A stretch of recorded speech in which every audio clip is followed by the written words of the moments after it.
Hello everybody, Chris Profi, Musically Obsessed. So we're wrapping up 2022. I cannot believe it's already December. But what I wanted to do is I wanted to show you my top 20 albums that were released in 2022. I have a mixture of vinyl and CDs here. So let's get into it. These are all albums that were released in 2022. Such a great year for music. So many great, strong releases. I can't wait to show you guys. So let's get into it. First of all, Tears for Fears, The Tipping Point. There's no reason that Tears for Fears should be making such a great record in 2022. I think they already sort of proved themselves prior to this release. But this is an amazing album. If you are a Tears for Fears fan from way back when, aka Shout, Let It All Out, check out The Tipping Point. Very good release, a mature release, but full of killer tunes. Next up, a singer-songwriter that started way back in the 60s.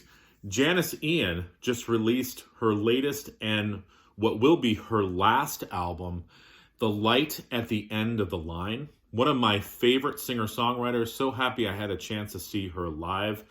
If you just love a well-written song, check out Janice Ian. Next up, Municipal Waste. One of my favorite bands from the last few years. This is their new album called Electrified Brain. Basically think DRI meets Exodus.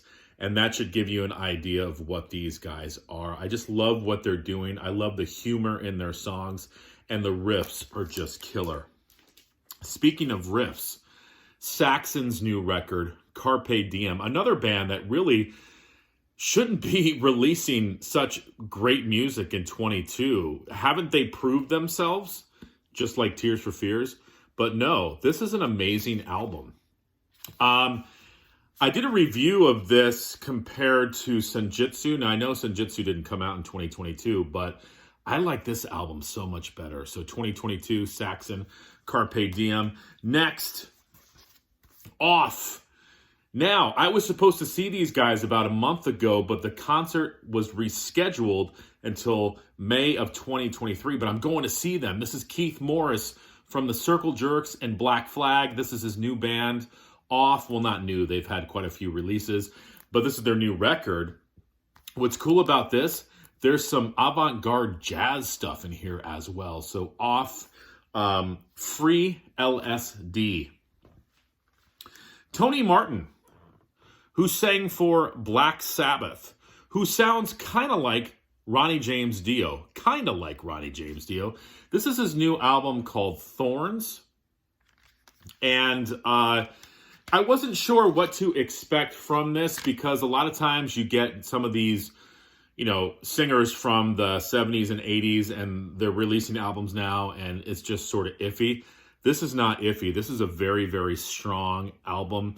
Kind of a few different styles on here. Definitely you get the metal, but Tony Martin is in phenomenal voice on this album. So check it out if you like that Tony Martin era of Black Flag.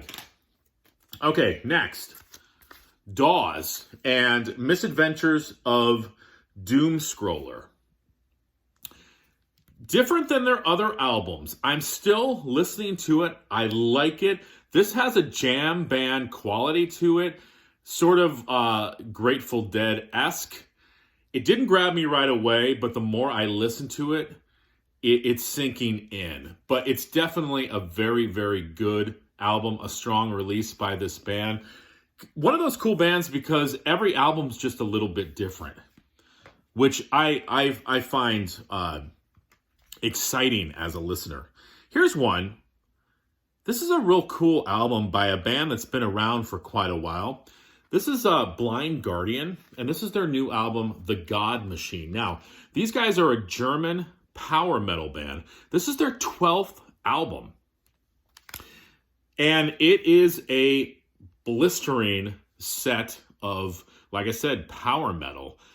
Really, just a great band. And that's the thing. There's so many, and that's what's cool about the metal genre now, is that it's sort of underground, and there's all these great bands and great albums that are coming out that nobody really knows about. This might be one of those that you guys need to check out. Blind Guardian, The God Machine. Next, you know that band Metallica? You know the guitarist Kirk Hammett? He released an instrumental album for Record Store Day way back in April called Portals. This is a very atmospheric, cool album. Again, I wasn't sure what to expect. This was better than I thought it was going to be, and it's actually a very, very good album. So Kirk Hammett, it doesn't really sound like Metallica, but that's okay with me. The Scorps, a.k.a. the Scorpions, okay? This is their new album, Rock Believer. Believe in these guys because this is a really cool record. This happens to be the, I believe this was the Target lenticular cover. Hopefully I got the correct pronunciation of that word. I didn't really learn about that until I started showing those type of covers. There's a couple cheesy tunes on here, but for the most part, this is a really, really strong release by these guys. Again, pretty amazing. 2022, Scorpions are releasing quality material. Dun, dun, dun. Clutch. Sunrise on Slaughter Beach. One of my favorite Clutch records, and I have a lot of them. This is a strong release. A shorter album, which is good. It doesn't overstay its welcome. It makes you want to put the needle down on it and listen to the whole thing again. Clutch, just really, really good hard rock with, lyrics that are, that make you think. Lyrics that make you think. Taylor Swift, Midnights. I love the last few Taylor Swift records. I like her more mature sound. I like the electronics she's bringing into it.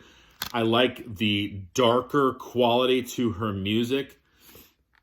Midnights, check it out if you liked Folklore. Really good record. Here's one you might not know about. This is Alexisonfire, and this is their new album, Otherness.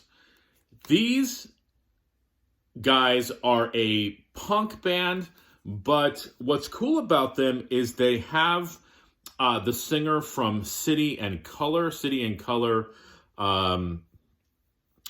being more of like a folk singer-songwriter vibe. This is, like I said, along the punk lines, but you do get that little thread of City and Color in there as well. So Alexisonfire, Dallas Green from City and Color. I forget the other singer, but this is a really, really killer record. Stryper, The Final Battle. Stryper has gotten heavier through the years. This is not In God We Trust. This is not To Hell with the Devil. This is new Stryper that sounds blistering coming out of your speakers. The Final Battle. Check it out. Ghost, Impera. Think Merciful Fate meets ABBA meets Blue Oyster Cult. You get Ghost. Not a huge Ghost fan, but I do like their music. I'm kind of interested to see where they're going to go after this record. This was a strong release by them, though. Okay, next one.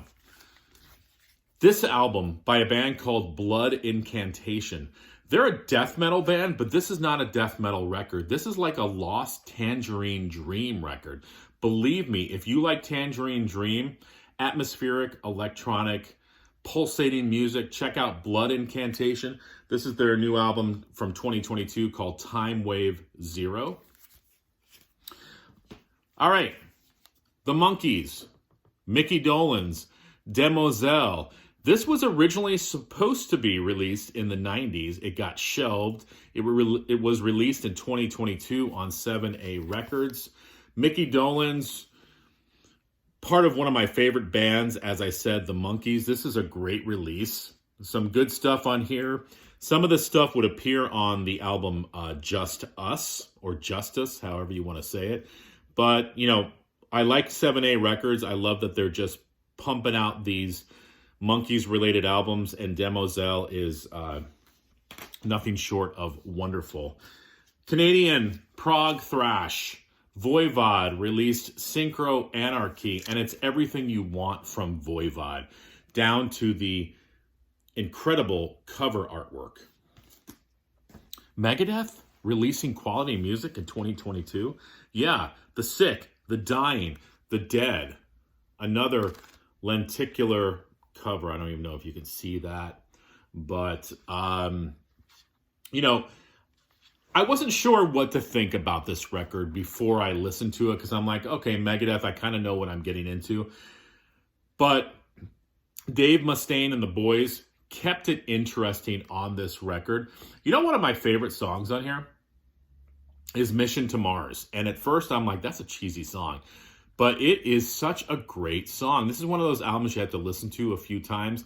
But the riffs are there. Dave Mustaine's singing is there. He's still got that gravelly, just Dave Mustaine thing going on. And, you know, back to the German part of metal. Creator. Hate Uber Alice, a band I need to see live because they're still pumping out quality metal. This is, you know, another release by the band that sort of continues that, just the thrash that they've been doing since the early 80s. But what's great about Creator, they always put a few other little tidbits in there, some new stuff for your ears, ear candy, if you will. Creator 2022, Hate Uber Alice. And there you go. 20 albums, my top 20 from 2022. Great releases. It's a great year. I can't wait to see what 2023 brings. And thank you to everybody who's watched me this year. Thank you to all my new subscribers. Thank you to everybody who's stayed subscribed to me. I'm going to be bringing some videos, more videos to you in 2023. I can't wait to see where this channel is headed, and I can't wait to see, like I said, what releases are coming next year. All right, everybody. Happy holidays to you. Happy New Year early. And we will see you in 2023.